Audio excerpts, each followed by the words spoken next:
चर्चा में है यूपी के 100 करोड़ वाले डीएसपी जो दरोगा से अधिकारी बनते बनते 100 करोड़ के मालिक बन गए। कानपुर अखिलेश दुबे गैंग की खबर पूरे प्रदेश में चर्चा का विषय बनी हुई है। चर्चा में कभी कानपुर में दरोगा रहे, अब इटावा में डीएसपी ऋषिकांत शुक्ला है। अब सवाल यह है कि डीएसपी ऋषिकांत शुक्ला 100 करोड़ का साम्राज्य कैसे खड़ा किया कि जांच में कागज पर 92 करोड़ रुपए दर्ज हैं, लेकिन लोग कह रहे हैं कि ये तो बानगी है, गिनिएगा तो 100-200 करोड़ नहीं 500 करोड़ रुपए से ज्यादा का मालिक है ऋषिकांत शुक्ला। जी हां, कानपुर में दरोगा रहते हुए 9 साल में इतना पैसा बनाया कि यूपी का पूरा सिस्टम हिला हुआ है। 1998 में दरोगा के तौर पर नियुक्ति हुई। यहां उनकी दोस्ती हुई एडवोकेट अखिलेश दुबे से। अखिलेश दुबे एक सरकारी वकील है जो कोर्ट में पुलिस की बात रखते हैं। अखिलेश दुबे का एक गैंग था जिसका काम था अवैध वसूली, कीमती जमीनों पर कब्जा, धमकी देना। अखिलेश दुबे का इतना बड़ा नाम और पकड़ का अंदाजा आप इस बात से लगा सकते हैं कि उसे जेल भेजने के लिए सरकार के बड़े बड़े अधिकारियों के पसीने छूट गए। अखिलेश दुबे जेल गए तो जांच शुरू हुई तो मनोहर शुक्ला नाम के एक व्यक्ति ने शिकायत की और शिकायत के आधार पर एसआईटी बनी और एसआईटी ने कहा कि कोई ऋषिकांत शुक्ला है जो अखिलेश दुबे के करीबी है, इनकी जांच होनी चाहिए। जांच शुरू हुई तो जांच कानपुर से निकली उन्नाव, उन्नाव से निकली इटावा और इटावा से 92 करोड़ रुपए के साथ एक नाम आया ऋषिकांत शुक्ला। ऋषिकांत शुक्ला इटावा में इस समय डीएसपी हैं, यानी डिप्टी एसपी। अब चर्चा होने लगी कि मामूली सा वेतन पाने वाला एक पुलिस वाला इतना पैसे वाला कैसे बन गया। कानपुर के रहने वाले दरोगा ऋषिकांत शुक्ला 9 साल तक अपने ही जनपद यानी गृह जनपद में तैनात रहे, जहां सिर्फ मौज और पैसा ही पैसा था।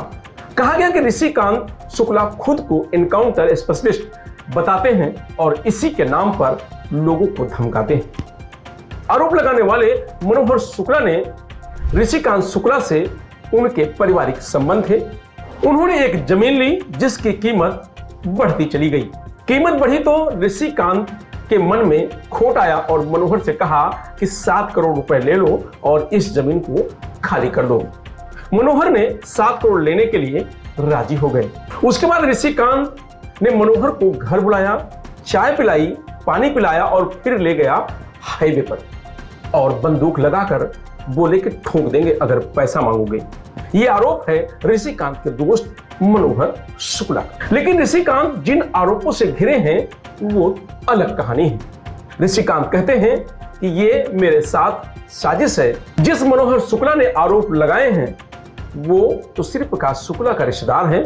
श्री प्रकाश शुक्ला यूपी के माफियाओं के माफिया कहे जाने वाले हैं, जिन्होंने मुख्यमंत्री के मारने की भी सुपारी ले ली थी, जिसको मारने के लिए एसटीएफ का गठन हुआ था। तो ऋषिकांत शुक्ला कहते हैं कि मनोहर शुक्ला श्री प्रकाश शुक्ला का रिश्तेदार है जो मेरे खिलाफ साजिश कर रहा है। मेरे अखिलेश दुबे जी से एक लीगल एडवाइजर और एक पुलिस अधिकारी के संबंध है। मैं उनसे जब भी कोई टेक्निकल मामला होता था उनसे मैं इस संबंध में कुछ लीगल एडवाइस के लिए जाता था और कानपुर की पोस्टिंग के दौरान मेरे उनसे कई बार बातचीत हुई और लीगल एडवाइस मैंने लिया। मेरे उनसे संबंध के एक लीगल एडवाइजर और एक पुलिस अधिकारी के हैं। और एक दूसरा आरोप जो लगाया जा रहा है कि 33 कंपनियां मेरे बेटे के नाम से है, ये सरासर झूठ है। कोई भी ऐसी कंपनी मेरे बेटे के नाम से नहीं है और कोई भी अगर इस तरह बताता है तो ये भ्रामक सूचना है, ये गलत सूचना है। और कुछ प्रॉपर्टी बताया गया कि मेरे पास एक आर नगर में मेरे दोस्त देवेंद्र द्विवेदी हैं, उनके 92 करोड़ की प्रॉपर्टी, 11 दुकानें जो 92 करोड़ की प्रॉपर्टी, ये सरासर गलत है। आज मेरे देवेंद्र दोस्त हैं और मेरे उनसे बात भी हुई थी। ये तो उनको भी जानकारी नहीं है कि उनके नाम से कोई प्रॉपर्टी स्वरूप नगर या आर नगर में है। तो उसके लिए उन्होंने कहा कि मैं खुद इस बात के लिए मैं आश्चर्यचकित हूँ कि इस तरह मेरे ऊपर कैसा आरोप लग गया। उसके बाद दूसरा एक ये हो रहा है कि मेरे पास 100 करोड़ की प्रॉपर्टी है। मेरा अखिलेश दुबे जी के साथ कोई कंस्ट्रक्शन कंपनी थी, उसमें 100 करोड़ टर्नओवर है। इस सरासर गलत है। मुझे ऐसा लगता है कि कुछ आपराधिक गैंग, कुछ माफिया गैंग कुछ ऐसे लोग जो जिनके विरुद्ध मैंने कड़ी कार्रवाई की है, वो लोग हो सकता है कि उनके पैरोकार किसी माध्यम से मेरे खिलाफ साजिश रच रहे हो और उस साजिश का मैं शिकार हो रहा हूँ।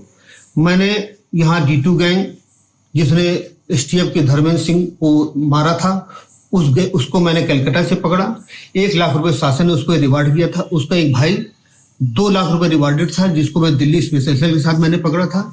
इसके अलावा मैंने D2 गैंग को पूरी तरीके से नेस्त नाबूद किया यहाँ से, जो कि 30 दशक से यहाँ पर आतंक फैलाए हुए था।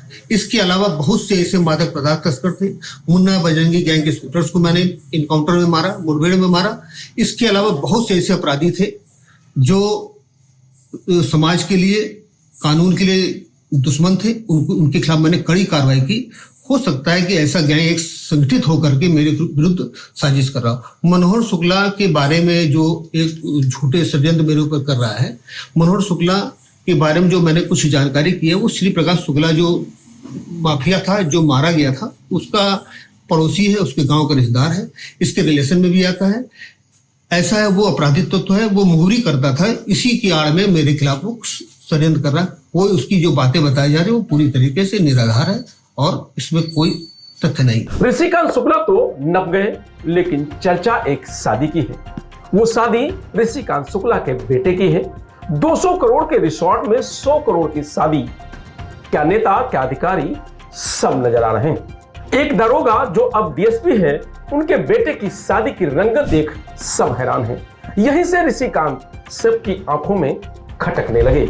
ऋषिकांत शुक्ला के साथ साथ और भी कई अधिकारी SIT की रडार पर हैं, जो उस समय कानपुर में तैनात थे। इस कहानी से यह जरूर कह सकते हैं कि जो रक्षा की कसम खाते हैं वही भक्षक बन गए। फिलहाल इस खबर में इतना ही। आप देखते रहिए लोकमत हिंदी।